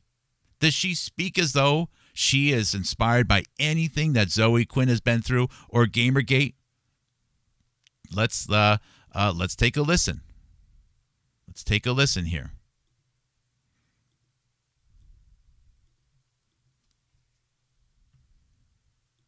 The human race has never been more connected. It takes a nanosecond, a mere push of a button to share our ideas, opinions, and emotions across the world instantly. But for every cat meme your best friend tweets at you, or for every I miss you comment your grandma leaves on your Facebook wall, there are literally thousands of instances of hate speech being circulated online. Because when communication happens through a screen, and when moments are experienced through a lens, a terrifying extraction takes place. The age of technology and social media has slowly disintegrated individual accountability, the consequences of which are devastating. Rebecca Sedgwick, the sixth grader, committed suicide last week. Authorities say she suffered nearly a year of cyberbullying. Two girls charged with using Facebook to taunt and bully their 12-year-old schoolmate until she killed herself. They say weeks of constant bullying cost him his life. We are fostering a society of online bullying, social tormenting, and irresponsible sharing. With the ability to privatize social profiles and use pseudonyms in place of real names, it has been a free-for-all. That is, until now. Hey guys, my name is Candace Owens and I am the founder of socialautopsy.com, the first ever search database that aggregates people's social behavior and creates real profiles for them. My team and I came together because we all grew up during this generation of the huge technology boom, and we understand the harm that social media like Facebook and Instagram and Twitter has allowed for, which is essentially a dehumanization. How can we bring it back to the If you don't have anything nice to say, don't say it at all, or the old school, say it to my This face is probably a mentality. Greenwich, New York, It's a result Tribeca through apartment. accountability. That's probably a What we do is we attach $2 million keywords apartment to she's their in. places of employment, and anybody in the entire world can search for them. What we are doing is figuratively lifting the masks up, so nobody can hide behind, Twitter handles or privatized profiles. It's all real and it's all researchable. You can still say whatever you want to say on social media, but you have to be willing to stand by your words. We are asking for your donations so that you... There's nothing there about, she doesn't use the word doxing. She's not talking video games. It's a different, she's not in that group. I don't think she's aware of it at all. So this is like someone suddenly getting on Twitter and talking about Peter Strzok. Sort of like that. And people coming saying you really shouldn't be saying that out of nowhere. It's a little bit like that. I could see how this happens, especially 10 years ago. Remember, at time of this video, they're looking all happy. But Zoe Quinn, I mean, her dad's ill. He dies a few months after this. So it's not like she's up day and night, all excited about social autopsy. Her dad is only like 62. He should be living many more years. He should get to be old enough to be a grandfather. So context matters here. Candace Owens now has this company. She has this idea.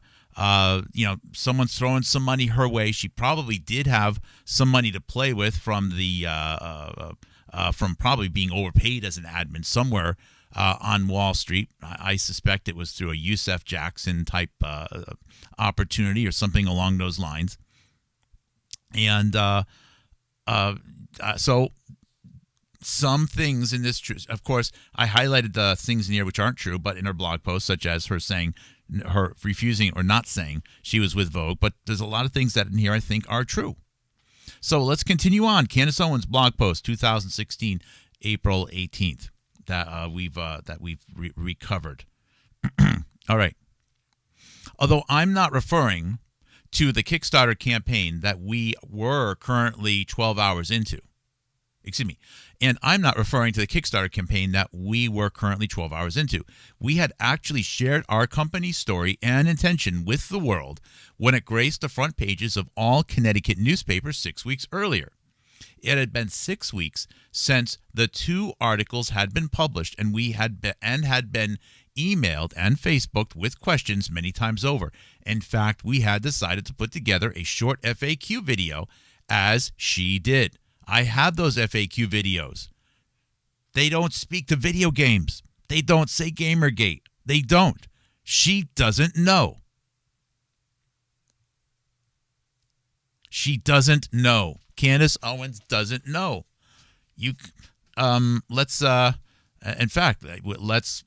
her FAQ video here that we have a copy of. Let's go back to the page. Let's listen to her FAQ video, which is currently on YouTube. Hey guys, okay? It is Candace Owens, the founder of socialautopsy.com. We have gotten so many comments, questions, and concerns written in about our database from some of the articles that ran about it, as well as some of the social media work we've been doing trying to spread the word, and we figured, why not get it all in one spot and do a live FAQ? I guess it's technically not live, but you know what I mean.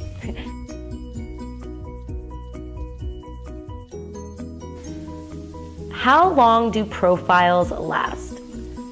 Good question. Profiles last for 365 days. After a 1-year span, if the user that has been submitted hasn't done anything else, hasn't really said anything that's bad, we totally believe in forgiveness and second chances, and we will drop their name from our database forever.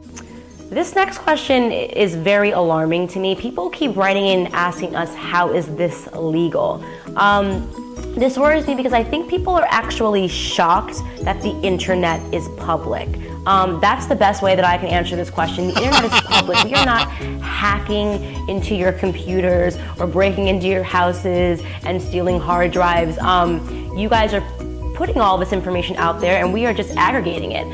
So it's legal because if I can do a Google search and find out all this information, if I want to put it somewhere else, that's all completely fair use. I hope that answers your question. This was a comment from Erin from Connecticut. She said, "The site this woman created actually can be used to bully if used improperly. Not that great." Thank you, Erin, but that is actually not correct. So two things. The first is that we don't allow any comment. Oh, this is an 11-minute video. I had no idea. Not want to foster any of the bullying that we are trying. I'm not going to listen to the whole thing. But she did this full FAQ. So this suggests that there's someone working on, at the very least, policy planning and retention planning, behavior characteristics of the platform.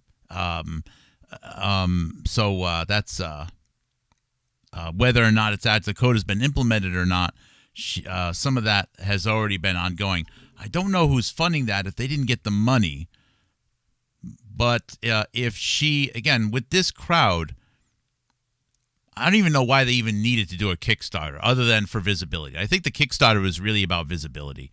I'm sure that if she was well paid as an admin, becoming a VP of administration at a small private equity company combined with Zoe Weiner, and knowing that she had some connections at Vogue, I'm sure she could have gotten the money. I think the Kickstarter was really more of a public relations campaign to advertise for the product as opposed to the money itself. So this suggests that some of the development is ongoing. There are Connecticut newspaper articles that highlighted this, and I have those archived as well. I've been able to restore those as well. I mean, that really wasn't too hard. Those weren't deleted yet. And then she says, in fact, we had decided to put together a short FAQ video as a result. There you go. After the Connecticut articles, which I have, which we threw in our splash page at the time to tackle some of the more immediate concerns. While the question pertains to minors, had come up during the time, the word doxing term had not. She doesn't say doxing because doxing is not a term that you use outside of video games. And in fact, if she had already known Milo Yiannopoulos or other tech people at Breitbart, she would have used doxing. She didn't use that word. She is in the Jesse Jackson, Hillary Clinton, DNC circles. The father of the co-founder of the company is one of the largest bundlers for President Obama. The father of the co-founder of the company is one of the top fundraisers for the DNC. The father of the co-founder of the company makes all the merchandise in the world for the DNC. She worked for Anna Wintour at Vogue. She's not a gamer. She's not in the loop. She's not part of some infiltration from Breitbart or Milo Yiannopoulos or Chuck Johnson or Cernovich yet. She is just somebody with too much ambition, with a co-founder who was probably distracted with, decreasing health from her dad. And she's in a situation where she just starts pushing too hard without checking it with anybody. Zoe Quinn of Gamergate reaches out to her girlfriend, agencies, organizations. You got to stop this. Candace Owens is a bulldog. Candace Owens, that is what it is. It was a mistake. And this is why Gamergate has a story which just sort of turns into mush and then it disappeared. It's Candace Owens. And it's not because she had a brilliant, way to be able to take advantage of the situation. It was just a mistake. I really believe it was just I can't find any other way to reconcile it. If her involvement in Gamergate was orchestrated to elicit a particular effect, okay, I love using those words, okay, then you would not hide the evidence of that happening. Instead, they buried it because it's not good. So during this time, And this is why, should I read the rest of it right now? I see all these great comments. I have to check up on them right now. I think I might need to do a part 2 on this one, okay? So, and it's during this time, right after April, that that Breitbart picks up on it. So Breitbart hates Zoe Quinn. Breitbart can't stand these people that are said to be the victims of Gamergate, whether they are the victims or whether that's all fake. And then Breitbart's like, wow, this Candace Owens, she's pretty cool. She is the enemy of our enemies. And they don't do a more sophisticated investigation of Candace Owens than that. They just love the fact that Zoe Quinn is melting down because of Candace Owens. And the head tech writer of Breitbart is Milo Yiannopoulos. So Milo Yiannopoulos, at this time, probably thanks to multiple references now to Candace Owens and Breitbart, which are very hard to find. You have to dig deep in the Breitbart search engines, but you'll find them. Make Candace Owens now visible to the right. And I'm sure at this time, Candace Owens finds this disgusting. Candace Owens, believes, like many people who are identify themselves as Democrats or liberals or progressives, okay? They believe that their moral value is judged by viewing anything which is said to be conservative or right as very bad. Now, what I find interesting, though, is at the same time, this throws a little bit of shade on what I just said, right? And again, if you want to be a good analyst, you have to prove yourself wrong, because the only way that you stay ahead in this in the game of analysis is to always be the person with the next best analysis. And if you can prove yourself wrong first, then by default, you're always going to be the person with the next leading idea. Don't be afraid to prove yourself wrong. The thing that throws a little bit of shade on what I just said is the fact that a few sentences ago, she says she's this huge admirer of the founder of Whole Foods, a name that I was never familiar with. What's his name? John Mackey. And I don't know why, who's a libertarian. I guess he's an outspoken libertarian. That is a big surprise. I don't know how to reconcile that. I am a conscious capitalist. The term was pegged by John Mackey, the founder of Whole Foods. I wonder. I need to do some compound searches between John Mackey and some other DNC people, because the end of that sentence, she says, it is something I was ripe to partake in, most notably after having witnessed firsthand the inner workings of the world of finance. Although to it I owe the person that I am today. Oh boy, I want to figure out which private equity company she was with. Anyways, this is just amazing. This is amazing. Studying the paths that have led people to be in these positions of the recommended influencer that you should listen to, that you should read, and so on.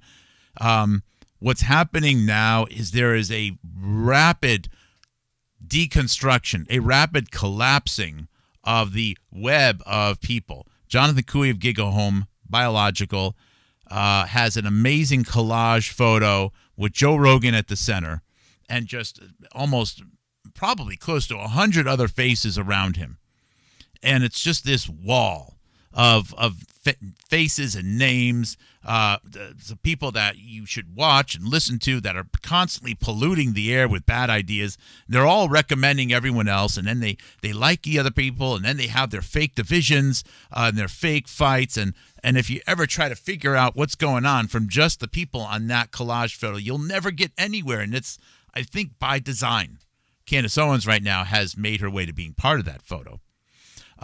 But you can find your way out of this stuff if you look at what led those people to getting in that collage photo in the first place. And with Candace Owens right now being so visible and so promoted, she is an opportunity to break through this illusion. because there are loose ends around her. And I think there's more loose ends around Candace Owens because her path involves mistakes. There are many people who believe that 9/11 was just a great big plan to destroy America, take over America, ruin freedom, all right, that they planned it, and then it happened, and now we have to deal with the consequences. If everything about 9/11 went as planned, how can you possibly get any insights about it if everything went according to plan? There's no daylight coming through.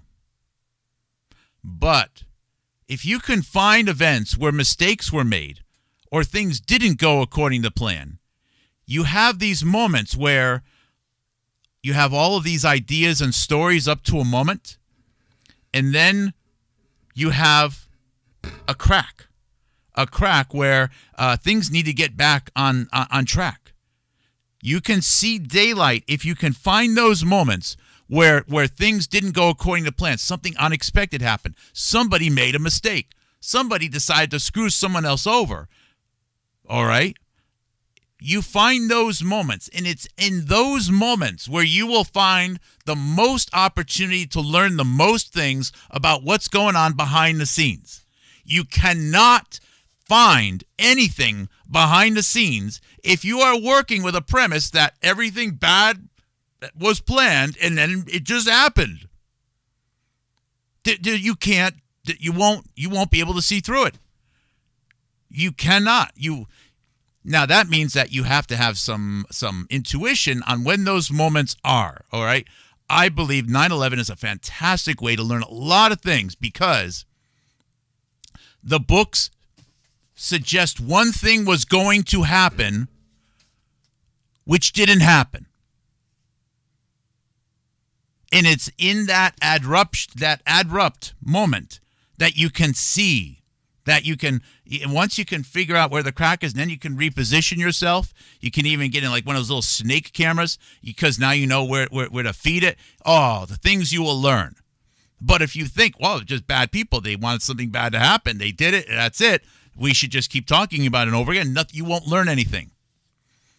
Same thing with the JFK assassination, maybe. I don't know. But in this case here, Candace Owens, I believe, represents a moment where something wasn't planned. She wasn't supposed to be involved in Gamergate. Gamergate was happening. They were kind of wrapping it up. They already wrote the Crash Overdrive book. It was a done deal. She had the idea. Someone associated with her had this idea of this social autopsy, which really was not about game. It was almost an independent idea. And maybe, I don't know, maybe it really was Candace Owens, had some inspiration and started to raise some money. Maybe it's possible. And I've been underplaying it. Or maybe, through some conversations she had at this private equity company, someone said, hey, do you have any ideas? What would you do if you had $1 million to invest in something? And she probably thought, well, I'm a victim of racism. I don't like it when people say racist things online or something like that, right? And maybe one thing led to the next. I don't know. Thinking outside the box a little bit here.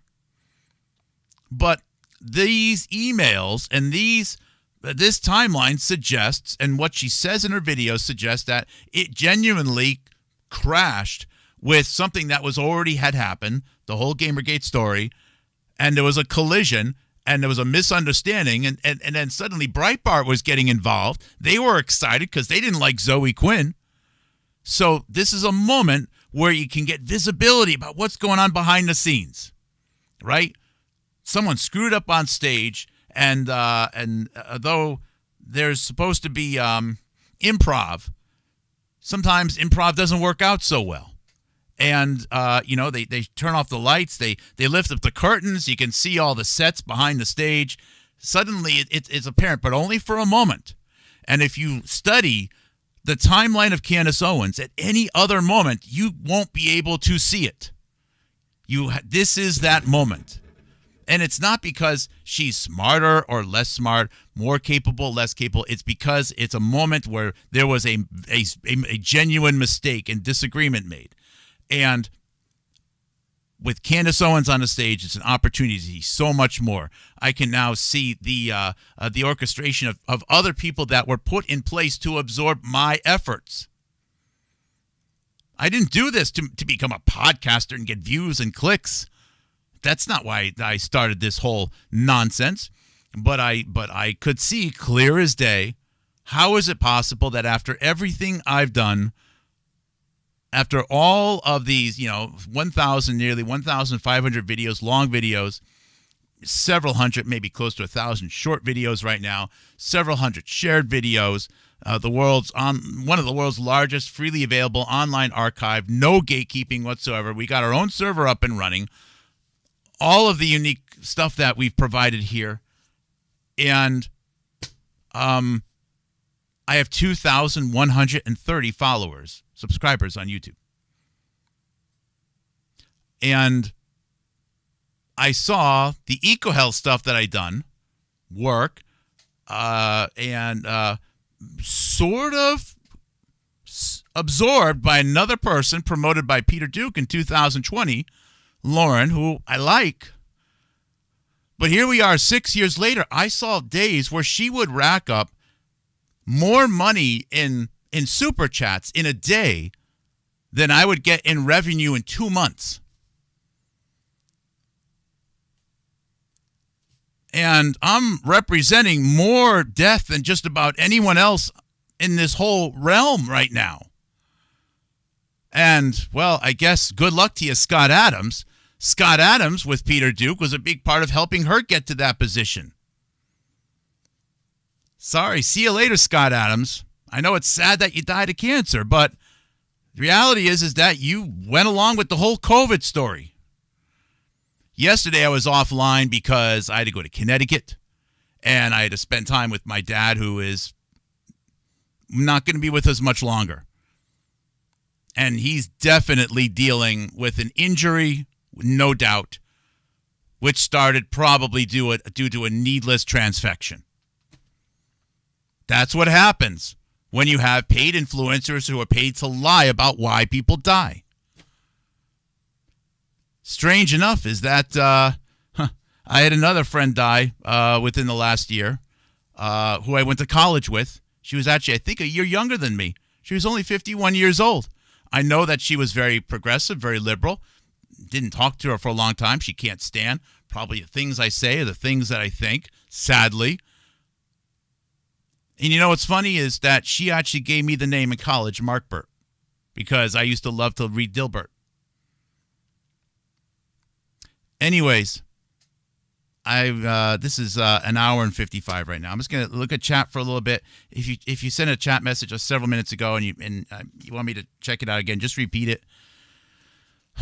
Boy, oh boy, this blog is amazing. So much insights. You have to find the time when things don't line up. That is why Candace Owens is a subject of such fascination to me right now. Hello, Pete. Mark Weiner, leukemia was incidental to his heart attack. Oh, he died suddenly and unexpectedly. Interesting. I did not know that. Sad. It's not described that he was sick. Yeah. You know what? Thank you, Peter, for bringing that up. I read the same thing. I saw Mark Weiner in some newspapers commenting on some stuff in early 2016. That doesn't mean that he was or wasn't sick, but it did seem to be a little bit abrupt. But hey, you could be. It doesn't just because you're, regardless of your political affiliation, if you upset someone, you can get the heart attack gun. We know that. Social autopsy is to sneak in digital access-only laws to the internals. It's possible. Hopefully, I've shared skepticism about where the idea came from. I've been very skeptical that it just came out of nowhere. That I should say about the possibility that Candace Owens just thought it up all on her own and decided to pursue it.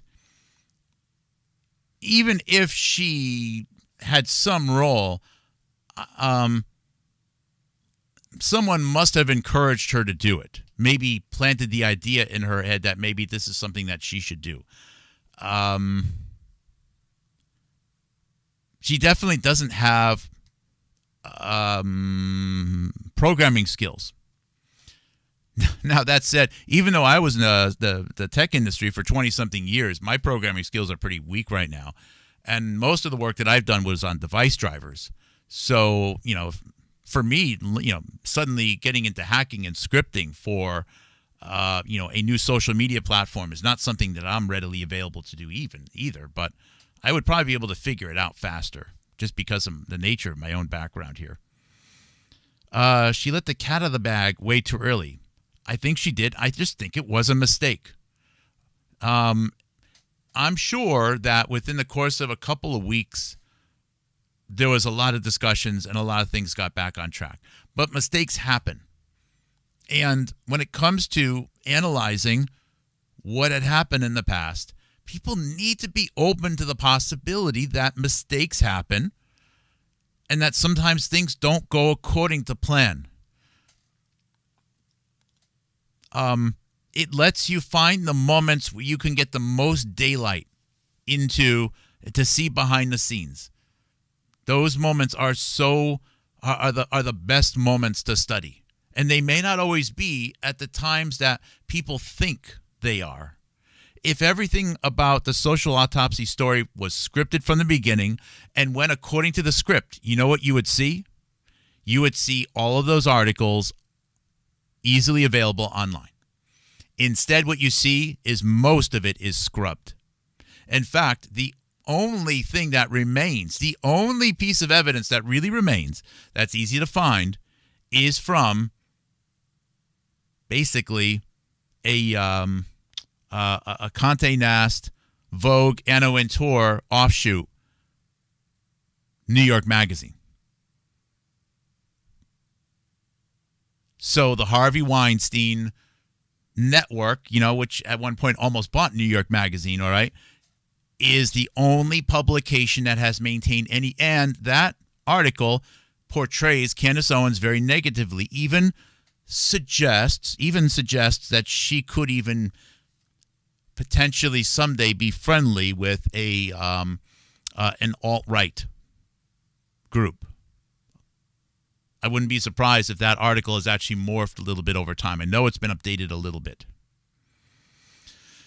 Peter says, the article argues that Gamergate, a critical hashtag event in the history of digital harassment, is key to understanding contemporary identity verification systems and digital labor. Thank you for sharing the article, Peter. I'm not going to review the link. But yes, I myself, this was another thing that I've said this before. Even though I was in the data storage industry, and even though I'm more familiar than the average person anyways with a lot of these laws, I still don't have a very deep, refined review of the issue of internet anonymity that I would espouse and encourage other people to follow. I feel as though social media platforms should be implemented in a way that best models the real world. And in the real world, we tend not to walk around with paper bags over our heads and, to protect our identity. When it comes to social interactions, I believe it is, I think that we express the most natural behavior in those communications if we have our identity known, or I should say available to the other people that we are communicating with. If everyone suddenly had no face and was out in public, people would just start acting weird. But again, I'm not an expert on it, even though I was in the tech industry for so long, which is why it was odd that Candace Owens suddenly had such an interest in it and such a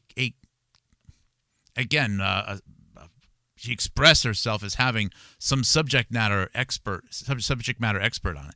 But maybe she misattributed her past experiences, real or dishonest, about being a victim of a hate crime, as therefore she has some knowledge of internet anonymity.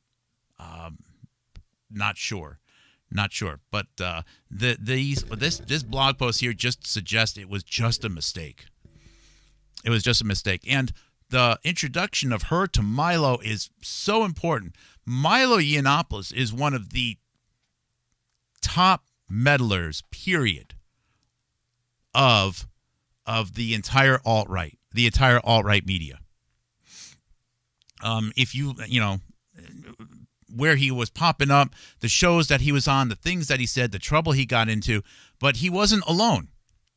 Another one of those names was Chuck Johnson, Charles Johnson, Boston. And Chuck Johnson was, you could almost 50 to 90% of all of the big, crazy rallies, protests, conspiracies of the last 10 years, you can connect to either Milo Yiannopoulos or Chuck Johnson or a couple of other people around Steve Bannon. Most of them, in fact. Most of them. So, one of the last people that Candace Owens interviews before Charlie Kirk gets killed is Milo Yiannopoulos. He is in her orbit the rest of her life up until current day. Chuck Johnson is still not a lot of connection with her, but Chuck Johnson refers to her a lot. Chuck Johnson does. Chuck Johnson, I think, is, a dishonestly conservative. Milo Yiannopoulos is dishonestly conservative.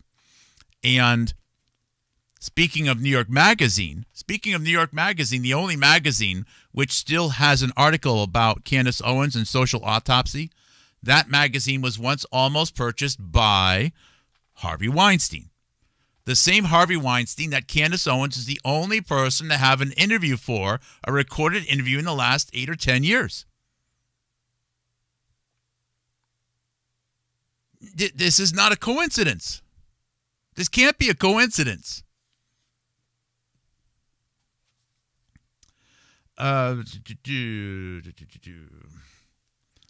Phony phone calls are illegal. What's phony phone calls are illegal in the United States? I don't know what that means. I'm just going to go back up a little bit here. Back to Subi. Hello, Subi. My son's classmate committed suicide due to on-time torment. I'm so sorry to hear that. Young people can't view problems with proper perspective. When someone, if you're young, you don't have your confidence yet, someone calls you a name, and it's larger than life. These problems, you're all skewed. What somebody says, what somebody thinks about you, these are big problems when you're young. Eventually, you get to be old, like me, and it's like, so-and-so doesn't like me. They'll get over it. Or who cares? I don't need to deal with them anyways. They'll be dead soon. Things are very different when you get older. But when you're younger, and the opportunity for people to say negative things about you is amplified because of the nature of social media. So, it's hard enough to figure out how to interact with people in real life, with real faces, real identities, and real names. The fact that social media does not behave in a way that mirrors the real world creates opportunity for it to maybe even cause more damage. Sorry to hear about that, Subi. Oh, it was witnessed by your son. I'm sorry to hear that. Using this issue for any purposes that don't have genuine intent and distracts from preventing real incidents is evil, says Subi. Yeah, I'm going to be on board with that. I feel kinship there with the opioid epidemic, with the drug epidemic, where it will be highlighted when it comes to talking about the border or the cartels, which there's some money in, but it's referred to opportunistically, and that's disgusting. I mean, just don't mention it, really. So when they do bring up the suicide issue, which it must tie into more, because now with all the meds many young kids take, you combine that with social media, it's a recipe for disaster. It's a recipe for disaster. It's very sad. Was Candace Owens truly personally motivated by teen suicide? I can't speak for her. I don't know. It's possible. But I think your point, though, Subi, was people use it as an excuse. Yeah, I think that's the case. I think that's the case with a lot of these things. Good comment. Thank you. Yes, thank you for sharing that. That's a good thing to share. I mean, it's a terrible thing, but I think it was a very relevant thing to share. Let's see here. It's 2 hours and 8 minutes in. I'm just going to read a little bit more, even though I'm feeling a little bit of congestion here, and then I'm going to wrap it up. I'm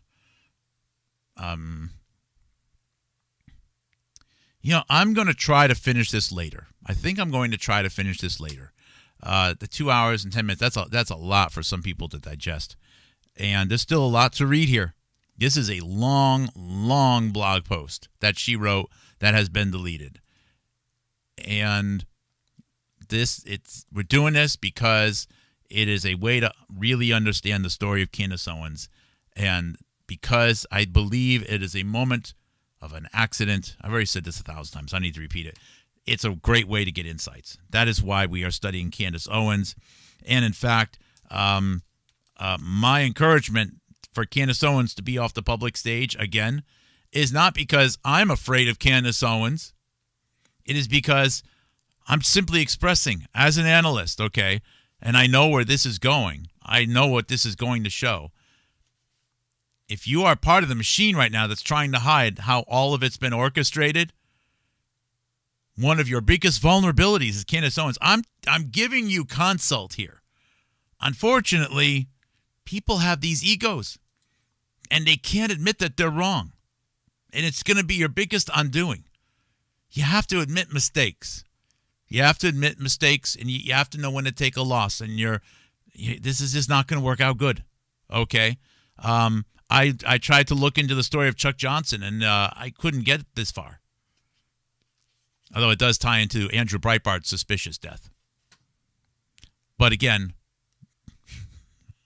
I think Candace Owens' story is going to show how the very same people that seem to have infiltrated and resulted in the death of Breitbart are almost the same people that infiltrated and resulted in the death of Charlie Kirk and TPUSA. Isn't that odd? Wow. All right, guys. Thank you so much. Thank you. Take care. God bless. Thank you for the great comments. And I'll continue this one later or first thing tomorrow morning.